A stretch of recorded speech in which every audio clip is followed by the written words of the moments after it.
Let's take a look at sexual orientation definitions. Sex refers to biological assignment of a person as male or female on the basis of chromosomes. Society generally classifies people as male or female on this basis. In contrast, gender concerns social expectations and roles associated with membership in one binary sex category. Sexual orientation concerns attraction to male or female people as a romantic and sexual partner. Gay men and lesbian women are attracted to people of the same sex, and bisexuals are attracted to partners of both sexes. For heterosexual persons, chromosomal makeup, anatomy, and overall appearance are generally consistent with one sex, and the person is attached romantically or sexually to people of the other sex. Gender identity is not the same thing as sexual orientation or sex. Gender identity is the person's psychological sense of self as a man or boy or woman or girl. Concordance between biological sex and gender identity is experienced by a large majority of people and is designated by the term cisgender.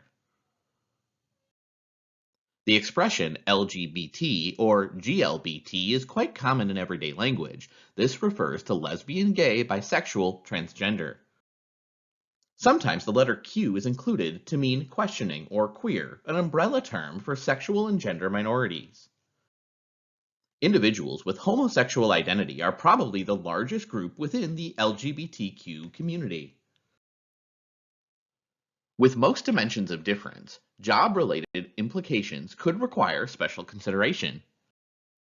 For example, religious beliefs might require practices such as a daily prayer or special attire that could affect critical job responsibilities.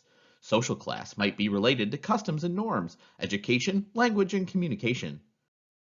In contrast, it's difficult to think of a situation in which one's sexual orientation or gender identity alone would have legitimate job-related implications.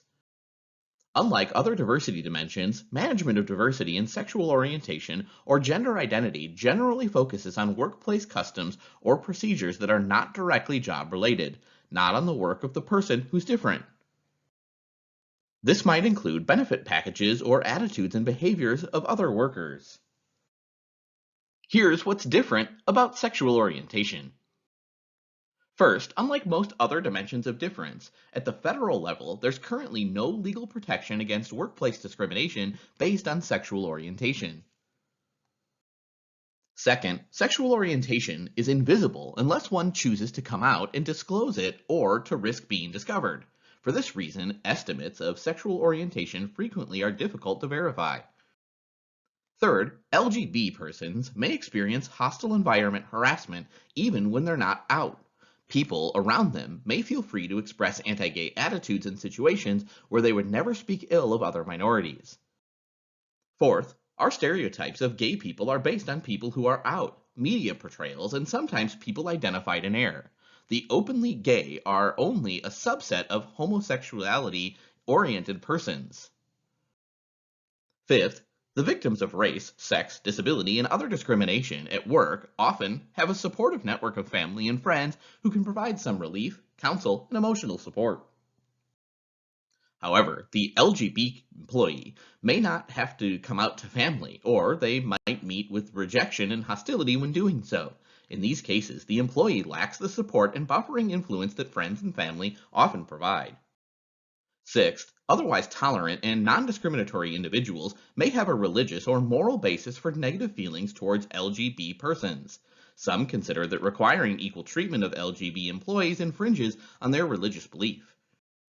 Experts consider homosexual or bisexual orientation to be no more of a choice than is heterosexual orientation. For many people, recognition of homosexual or bisexual orientation may develop slowly over time. For others, awareness and recognition occurs early in life, but acceptance may not occur until much later. Established working relationships may change or even end if one begins to enact an LGBT identity. At this time, there's no federal protection from discrimination based on sexual orientation. A 1998 executive order signed by President Clinton prohibits sexual orientation discrimination for most civilians who are federal employees. Attempts to pass a general anti-discrimination law at the federal level have been unsuccessful. Employment discrimination based on sexual orientation is common, with 16 to 68% of LGBTQ adults reporting employment discrimination during their lifetime. Some federal laws are relevant, with the 2015 Supreme Court ruling legalizing same-sex marriage at the federal level. These benefit provisions are now available in all states of the United States. As a result, the Department of Labor has redefined the term spouse in the Family Medical Leave Act to apply to partners in any legally enacted marriage, gay or straight. The level of discrimination against LGBTQ is not known accurately because federal law and reporting requirements do not address this type of discrimination. Self-reports of discrimination are difficult to interpret because of the invisibility of sexual orientation, variations in open acknowledgement of LGBTQ identity, challenge in locating and surveying LGBTQ persons, and other factors. Special stressors occur for LGBTQ persons because sexual orientation is not visible unless disclosed. LGBTQ employees may feel that disclosure is not entirely under their control. Disclosure of LGBTQ identity may affect the development of mentoring relationships. Even a supportive but heterosexual mentor may not be aware of special challenges faced by LGBT persons at work. This differs from stress experienced by those in membership with stigmatized groups that are visible in terms of their difference. An employer should focus on the person and the contributions they can make to organizational goals. Under most circumstances, the fact an employee is or may be gay is simply not relevant to job behavior. There are some situations in which sexual orientation does become relevant and worthy of the diversity manager's attention. One concerns social interactions that take place at work. Circumstances may arise in which other employees are offended or intolerant of a coworker's sexual orientation. Workplace policies should be in place to make it clear that harassment, discrimination, and other mistreatment on the basis of sexual orientation or gender identity won't be tolerated. Diversity training should cover invisible stigmas such as sexual minority status or some disabilities, and the possibility of giving offense without realizing it.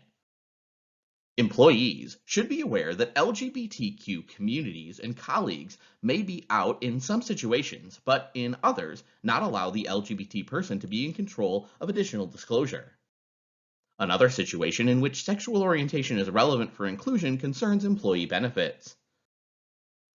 These policies are most inclusive if partnered with LGBTQ employees that have the same access as others.